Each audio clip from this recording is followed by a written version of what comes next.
more than maybe fish. Now, if you're having this, it's important to prepare it healthy. Taking off the skin, because that's heavy in your saturated fat, and that can really hamper our heart health, cholesterol levels. So removing the skin and fat from this chicken wings especially, and the chicken turkey that people love to stew, and you're adding that sugar. Yeah, so yes, you're getting the B6, but then you're adding things that can slow the response of your immune system. We also have peanuts. So peanuts here, not heavily salted. Try to go for maybe raw peanuts that you can patch yourself, or you can buy it patched with lightly salted or unsalted. That's important. Banana is a good source of it. Milk is also a good source of it. Now, some companies, what they do when they prepare cereal products and so, they add vitamins and some minerals. So B6 is also fortified in some breakfast cereals. Okay, so if you're not maybe getting it in your food, look on your label of your breakfast cereal and you'll see B6, and you could see it fortified or enriched with that vitamin. Now we move to vitamin C, and this is an easy one for most of you. Oh, my fruits, that's vitamin C right there. But also we have some vegetables that are even richer than some of our fruits. So we have bell peppers, so go for the lovely yellow color, red color of bell peppers. We have tomatoes, we have broccoli. These vegetables are good sources, cabbage as well, are good sources of vitamin C. And vitamin C is a water-soluble vitamin, meaning that it can be leached out, stripped. If you're cooking and the pot is this high of water and your vegetable or fruit rich in vitamin C is down here, it's going to draw out all that vitamin C from it. And if you're cooking, like you start at 10 and it's still on the fire 30 minutes, an hour later, still you have destroyed it, right? So you'd really want to eat these things raw, especially your fruits. And if you have to cook, maybe cook it in very little water, like you're doing a steam. Or maybe you don't have to add any water, because the vegetables, they are rich sources of water. Very rich. So you would notice when you put and you say, oh, where you might be quarreling with someone else. Did you add water to the pot? No, you didn't. That vegetable had most of the water, and there was no need to really add water. Now we can move on to vitamin D, and already I've highlighted the sunshine. So getting your exposure about 20 to 30 minutes out there in the sun. So if you go on the beach maybe once a week, that's okay, but you really want to do some more exposure. So the construction workers, their vitamin D level should be up there because they're out in the sun. The road workers, the bus drivers, but some of them, you see, they have these long sleeves attached to the short sleeve t-shirts. So they're not really getting, and some of them, they're in the bus, but the windows are closed. AC is on. You got to get the vitamin D inside, okay?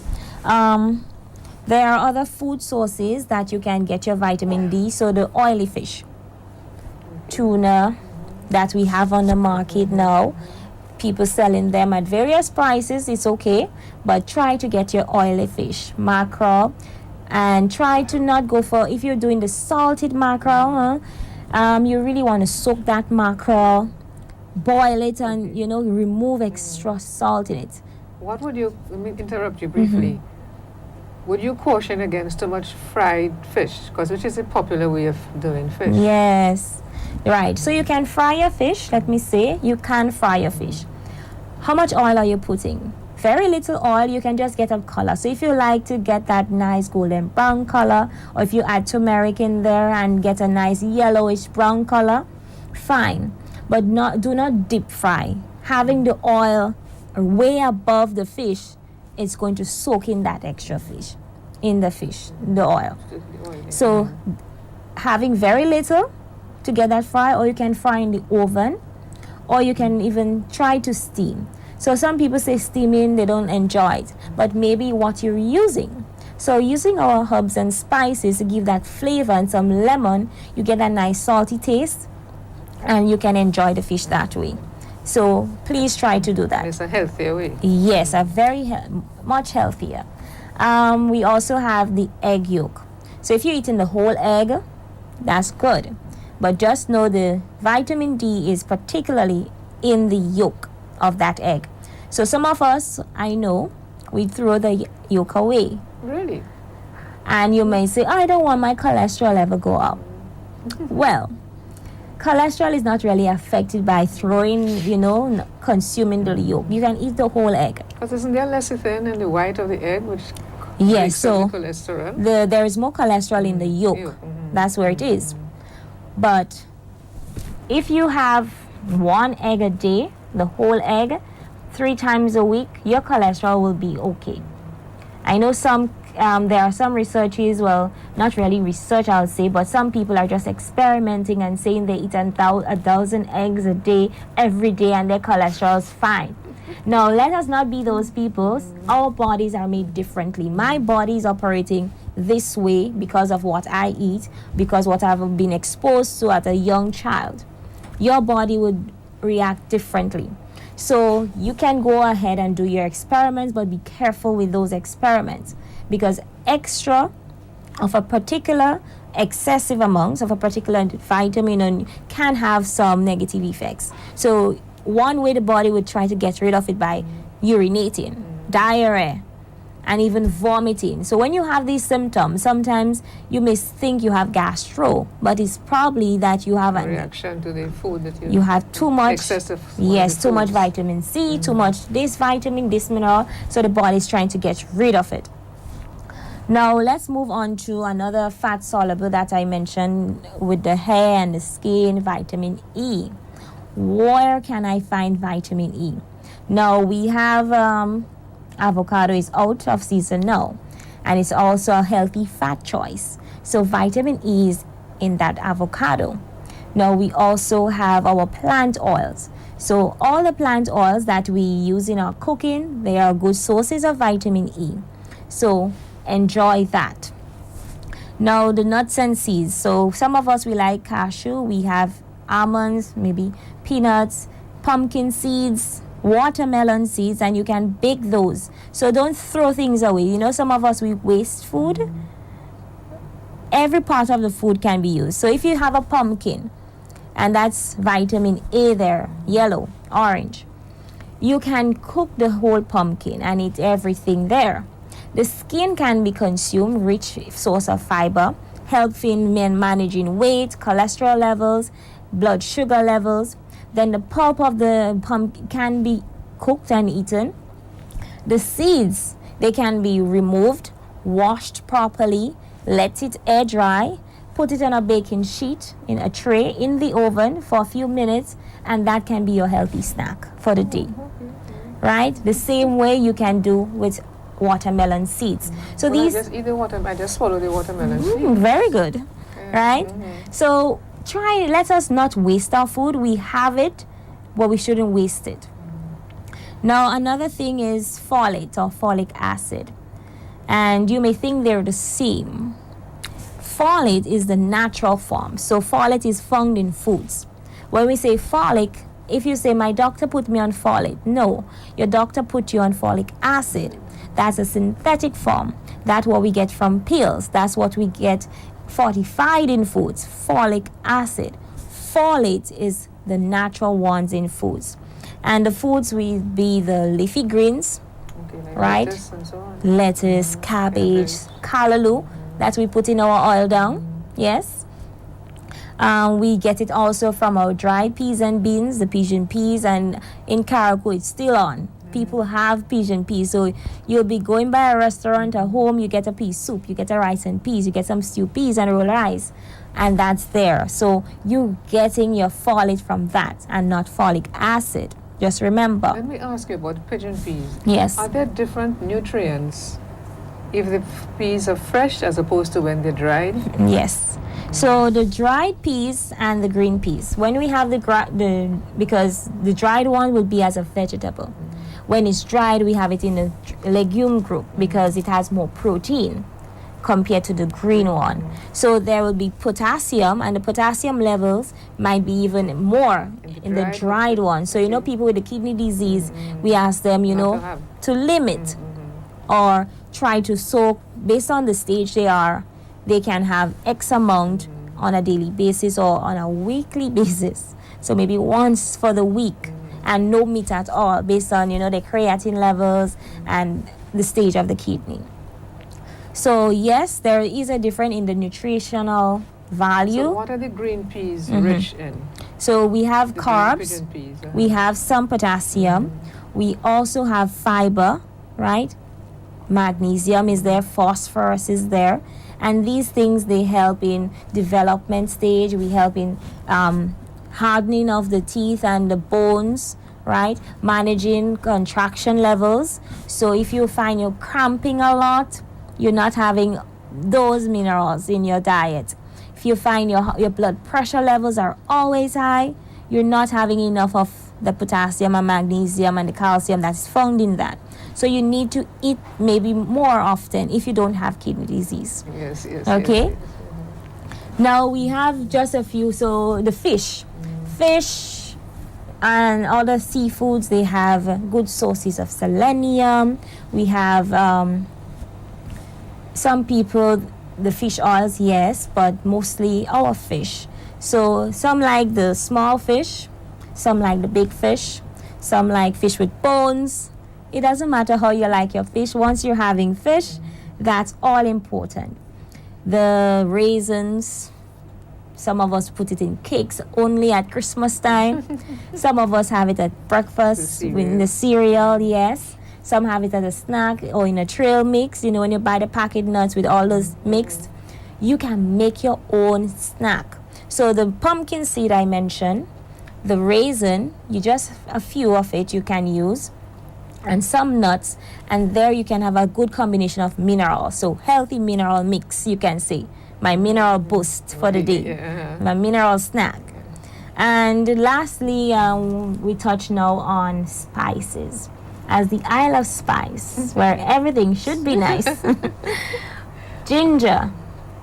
We cook with ginger, maybe only in a particular dish. Maybe you only bake with ginger. You can't stop right there. You need to continue. Varied products. So you can start in your tea. Have that ginger there. It helps with inflammation, helps with chronic pain. You can have it in your meat dishes. You can add it to your staple dishes, your rice and peas. You can use it green, raw, grated, or you can use the powdered. So one thing about spices, when it's raw or green, you tend to use more. When it's dried, you would have to use less. So if you're using a tablespoon of grated ginger, if you're doing a comparison, so conversion in a recipe, you need 1 teaspoon of dried to get the same potent flavor. Okay. If you use more, then you're like, wow, this is, it's too much. We also have turmeric. Some of us call it saffron, but let me say we do not have saffron in abundance in Grenada. It's grown mostly in Asia, in India. It's like the hair of corn, that is saffron. That's thin hair, like red colored. That is saffron. And it's very expensive. In Morocco, it's like $200 and X dollars, and that was like for a kilo. And I mean, the currency is different to ours, but that was expensive because they don't grow it there. So just imagine us have to import and sell saffron to people. But we have turmeric, locally called saffron, and it gives food color, it gives food flavor. You can use this as, again, just like ginger, in your teas, in your foods. You can mix it with the ginger, and together they help relieve headaches. So if you find you're getting headaches a lot, it would make a tea. Yes, for women with menstrual cramps, you can use that. And coming up, if you know it's coming a week in advance, every day you're having that, and you would realize, wow, I no longer have those chronic pain. It might be mild at first, and then you don't have any pain after. Garlic, flu. When you have the flu and someone will say, eat a clove of garlic, you'll feel better. I don't like the taste of that. So you can use it as, draw it and make tea. But I chew the garlic, you chew it, and you swallow. Everything, it burns, it stings, it does. But it really fights off that infection immediately. So if you have some fungal infection going on, if you have sometimes you can apply it as well. But ingesting, it works marvelous. Doesn't garlic also help in fighting blood pressure and in keeping your blood pressure? True. Yeah. Yes. So if you have blood pressure issues, what I would advise you to do, if you're on medication, do not use it together with the medication. So if you're taking blood pressure medication in the morning, try to have your garlic maybe in the afternoon time. So you have that good balance. Do not have it too close. So maybe a few hours after, you could have maybe midday, mid-afternoon, have some garlic tea. But having it with the medication, it might be too much. Okay, because the pressure go too low. Yes, so the blood pressure might go too low, and you really don't want too low blood pressure readings. Okay, so that's very important. Clove, we put it in ham. Some of us for the Christmas season, those of you who eat pork. But the clove can be used in our cooking, in the sorrel, in the soup, in the beans. Cook that there. You can draw your clove and enjoy it. And in our cooking, in the alright, so it's very important to enjoy our spices that we have here in Grenada. And you can do a combination. So what do we at the council, we have this recipe using turmeric, ginger, and honey with just a little pinch of black pepper. And we have that mixture there. So we have fresh grated ginger, fresh grated turmeric, and you have that in a bottle in your refrigerator with the honey mixed. So get in the particular... That's for pressure? That can be for headaches, that can be for blood pressure, that can be for chronic pain. So if our knees hurt a lot all the time, that's a good tea in the morning. Arthritis as well then? Yes. Okay. So you can come to the center, to the council and get that combination? So we don't sell the combination, we have the recipe. So the recipe? Right. Yeah. So that recipe, you can maybe adjust it. So if you get it at this, if you're using 2 tablespoons of turmeric, 3 tablespoons ginger, and we have a half cup honey, then for you, because you have to use like a teaspoon to make your mix, your tea. So if that may be too weak for you, maybe you can add a little more, but that's just the base to start. And you can use that in the morning. You just have to take a few drops and add it in your hot water, let it sit for a while. And the black pepper that we added was not by mistake or just for flavor.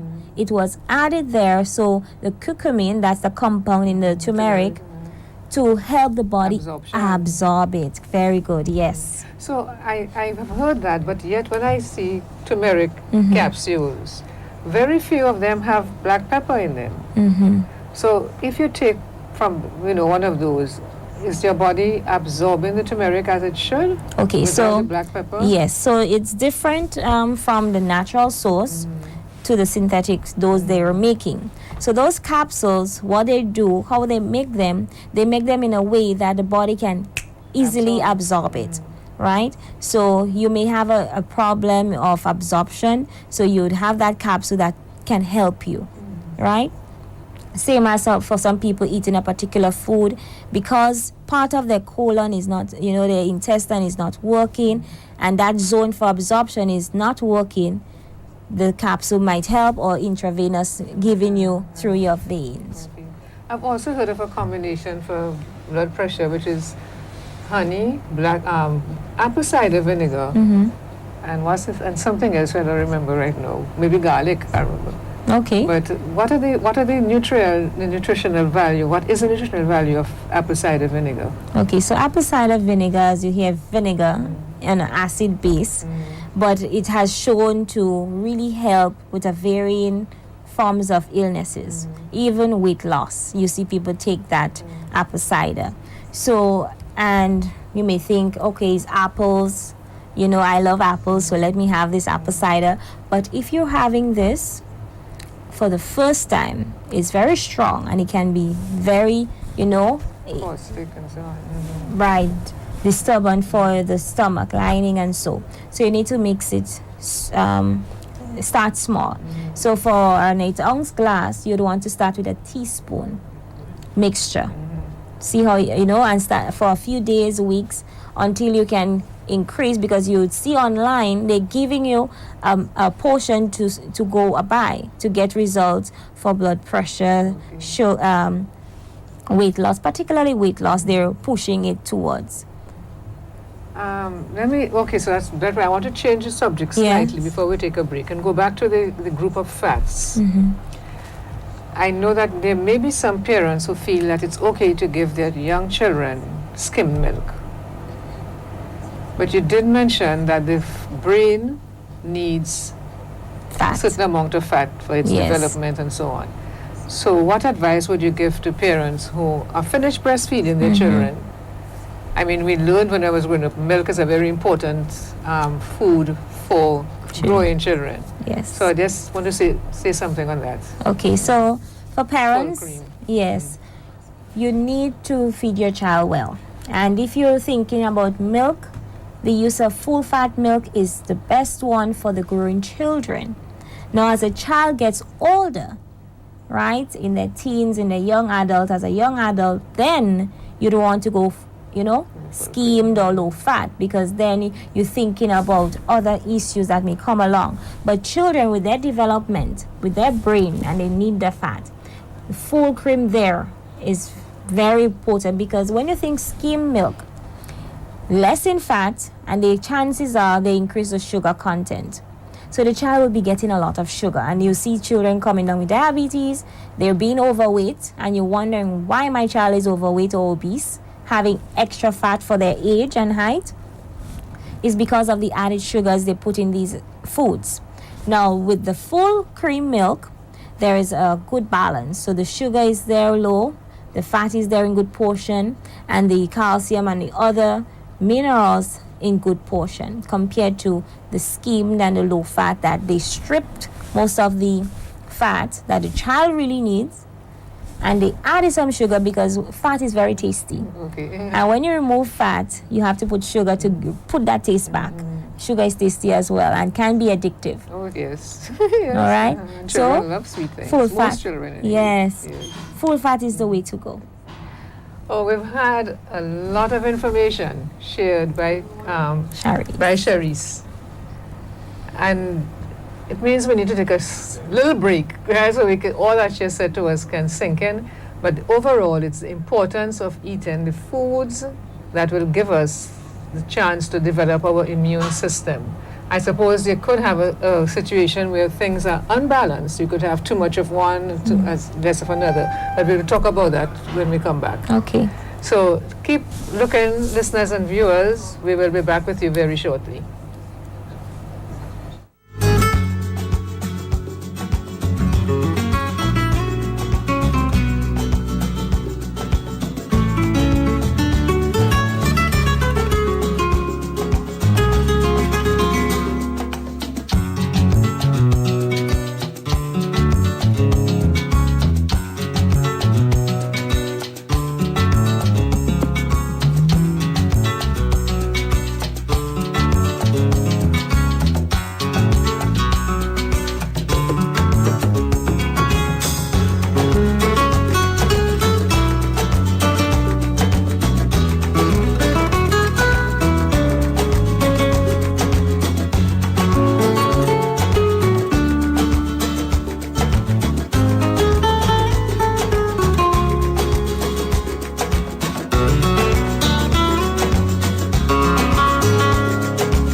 Welcome back to all our listeners and viewers on the various platforms of Good News Catholic Communications. We are here in studio with Charisse Bristol, a nutritionist from the Food and Nutrition Council. we've been having an interesting discussion on boosting the immune system. And we heard in the section that just concluded all about the importance of the various food groups, what they do for us, why we need to have a balanced diet, because each type of food gives to the body things that it needs to develop and maintain an immune system. But I know you can also have an imbalance Yes. in the foods that we eat, and that can affect the immune system. You want to say something about that before we talk about the other things that help the immune system? Sure. So having that imbalance, so we can have an imbalance based on what we consume and what we do, right? So in terms of diet, we probably on a diet eating our ground provision, we think we're eating local, but you might be having that too much on your plate and not enough of your vegetables. So on your plate, you'd really want to try to create a good balance. And what that balance is, having a smaller portion of your staples, that's your ground provision or your rice. Some of you love the rice on your plate, or the bread. And if you're having bread, try to go for whole grain, or you could make your herbal bread with some our local vegetables added or some dried fruits added. Then to the half of the plate, you'd really want to fold maybe green, that's raw, or cooked vegetables. So think about the size of your plate. A child plate would be smaller to an adult plate. So an adult should not be giving the child a large plate filled with food and wondering why the child is not eating.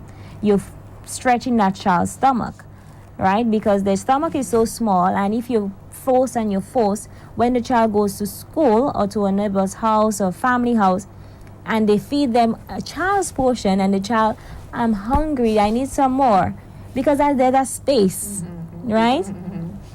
Water. I really didn't touch water, but water is very, very important. In our guideline, water is at the center because it helps transport the nutrients to the various parts of the body. So yes, we can eat all the food, but where would it go? How fast would it get to places?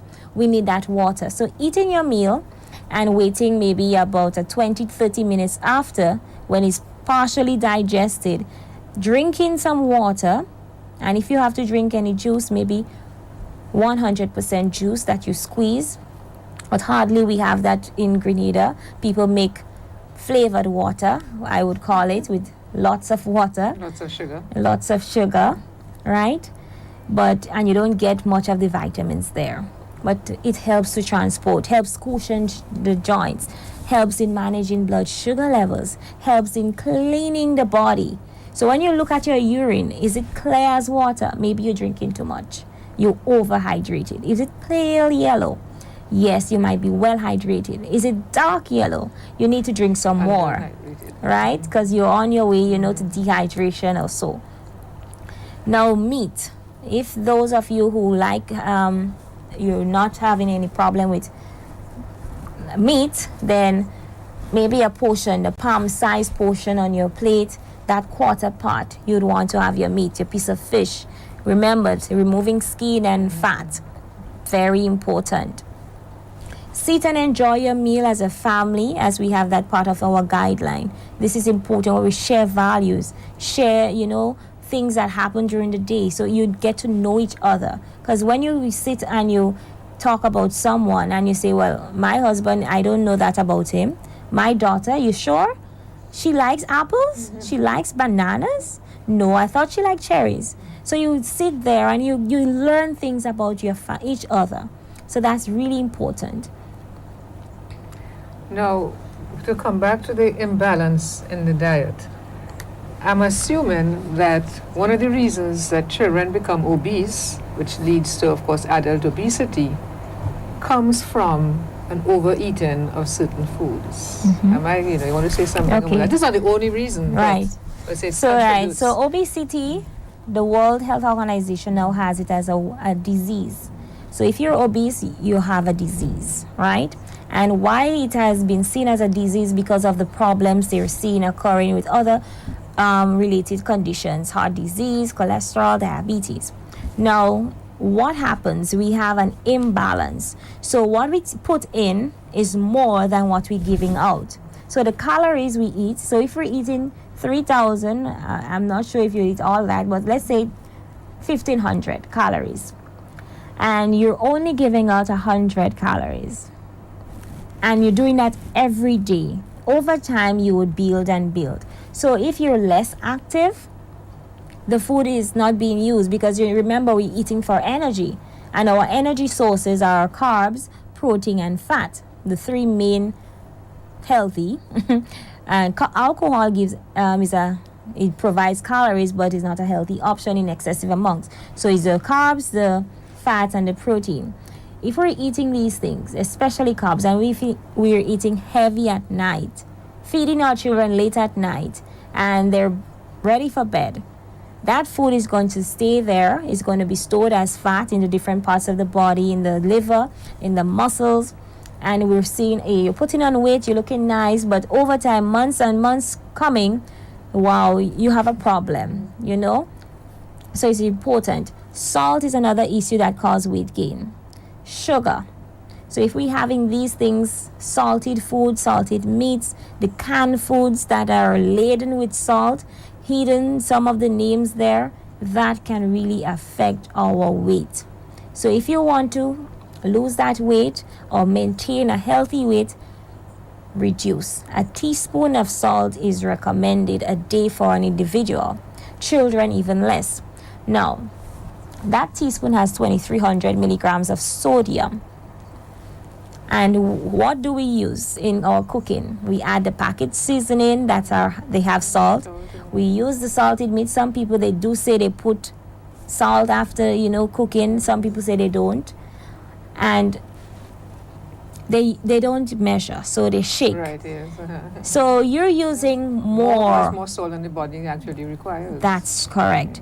And how would you know you're using too much salt? The retention of water.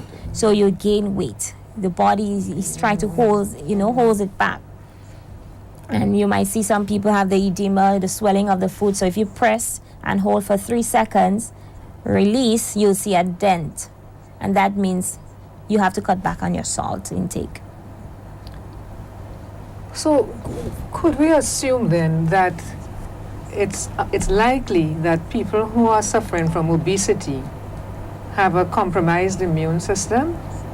Well, that's a disease. So yes. So, but let me say, some people who are obese, that's just the disease they have, and they may have healthy blood work. So their sugar is normal, the lipid, the kidneys, everything is functioning, but it's just the excess amount of fat. So the problem really is the load on the heart. Yes. So if you have fat accumulated in the stomach area, think about it's being closer to your heart, that it puts you at risk for having heart diseases. So you'd really want to work on maybe getting your stomach leveled down. So for women, if you have, you're measuring your waist, so it's just under the rib, the last rib, over your hip bone and that middle area, usually just above the navel, and you take that around. Don't let the tape line drop, you will let it, on a level. 35 inches under women, that's good. For men, any over thing under 40 for you, because we give men more. They need more calories, they need more protein. So men, 40 inches and less, that's healthy. Anywhere above, you have to work on it and get it down. Now, in terms of other things that can affect sleep, how much hours sleep, how much are we getting? Are we getting 2 hours because I do security work at night, I work during the day, I have to get the children ready? So much excuses. Let us take time to prepare ourselves to get good quality sleep. While our bodies are at rest, it's healing. That's when the body chooses to heal itself. So from all the nutrients you have, it heals, it takes care of all the cells in the body. But when we don't and we're always on the go, when is the body going to repair itself? It must be hard on the nervous system too. Yes.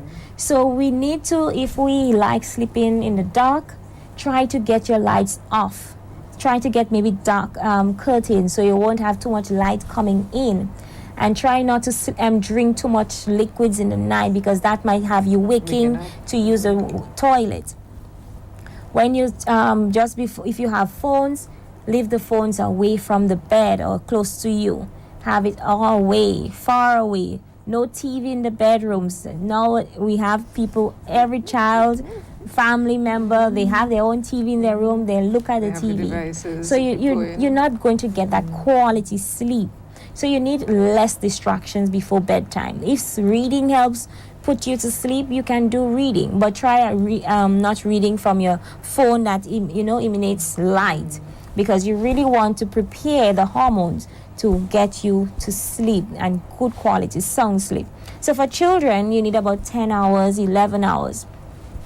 For us adults, 6 hours, 7 hours, 8 hours, those numbers there are fine. If you're getting that and you're not waking during the night, you are getting quality sleep. Exercise is another thing.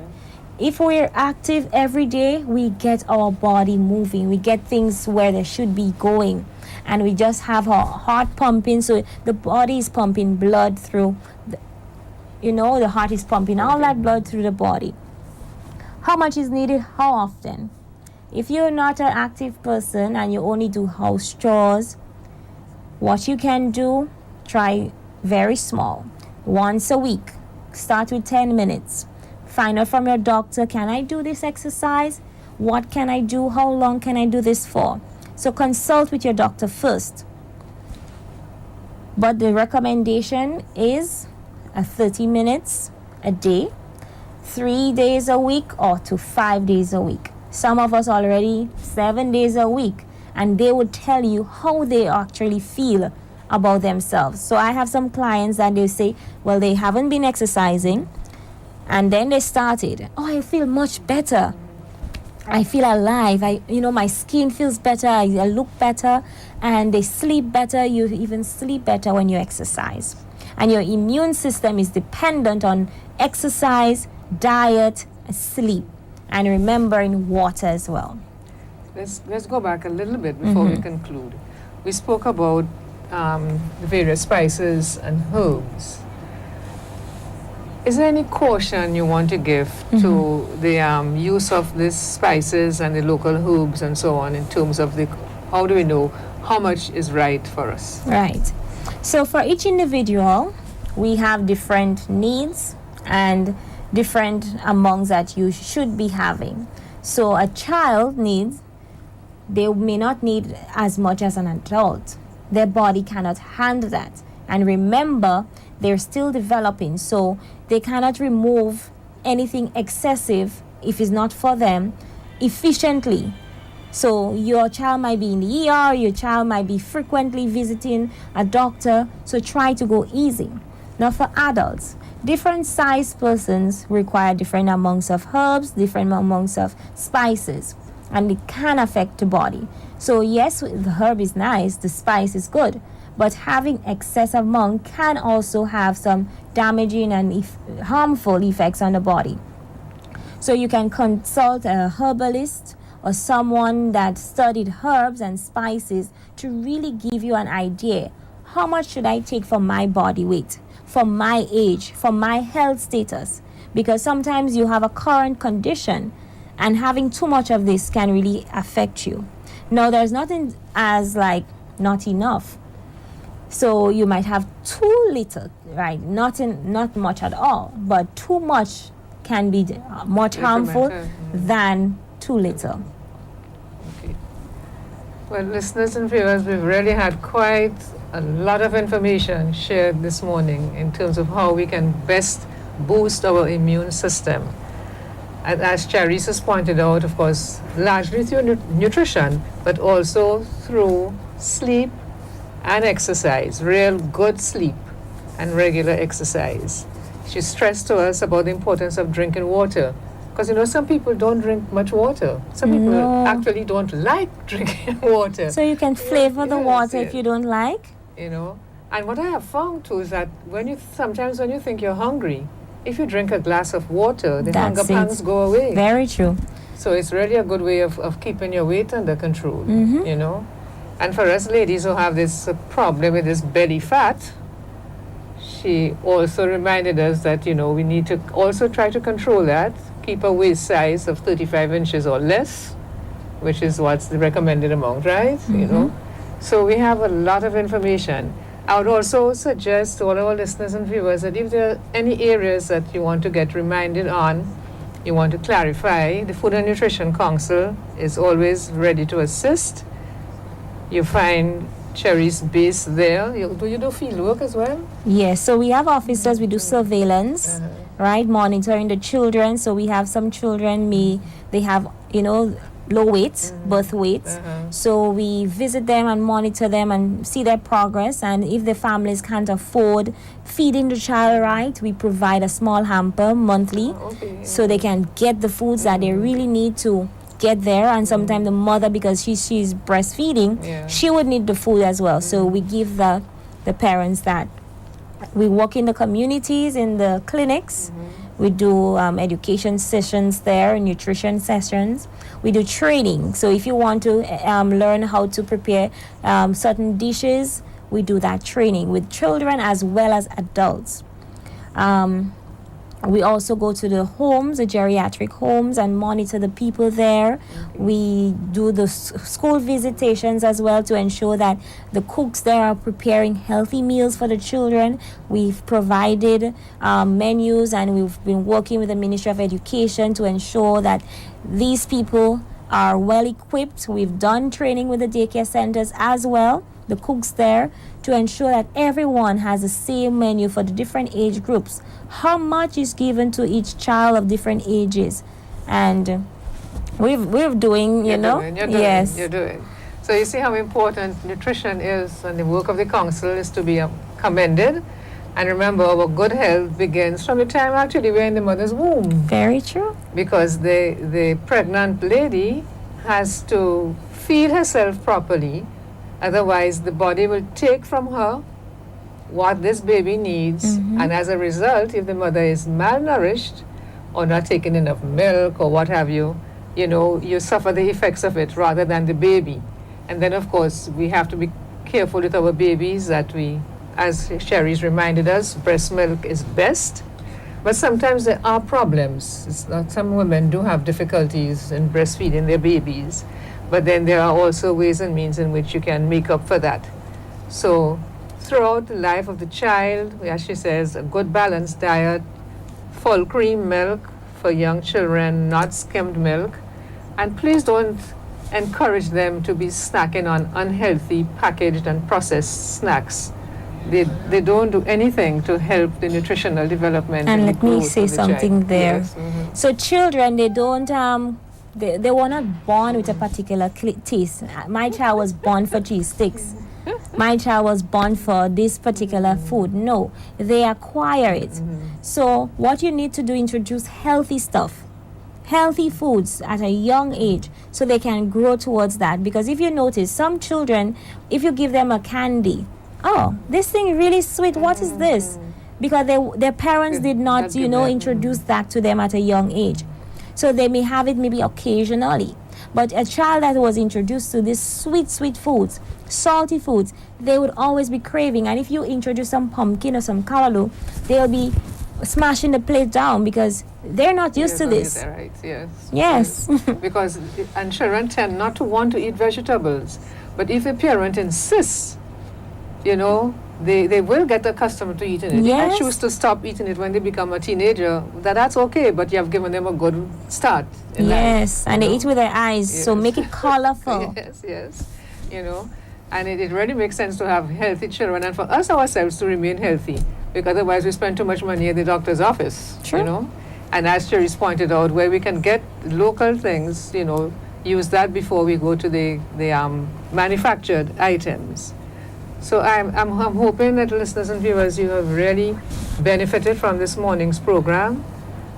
I know that the Food and Nutrition Council is there to help. You want to give us your telephone number if anybody wants to call? Yes. Want to say it? So our contact is 440-2126. That's 440-2126. And we are located Upper Church Street, That's just opposite the construction that PBC is doing there by Kenish Construction. So you can find us there if you'd like to visit the office for a recipe or so. Or you can call, yes, if you want to. We do counseling. So we do that at the office as well as in the clinics, various clinics though. So you can call the number, get some more information, and take it from there. Okay. Thank you very much, Charisse. You're welcome. Thank you to all of our listeners and viewers. We trust that you found this tete-a-tete useful and informative. Remember, if you missed some of it, you can get it. It's on the Facebook page of the diocese, so you can always listen to the whole discussion at your convenience. Thank you very much. Until next time, I'm Cheryl Curtin, and this is Charisse Bristol. Thanks a lot. Thank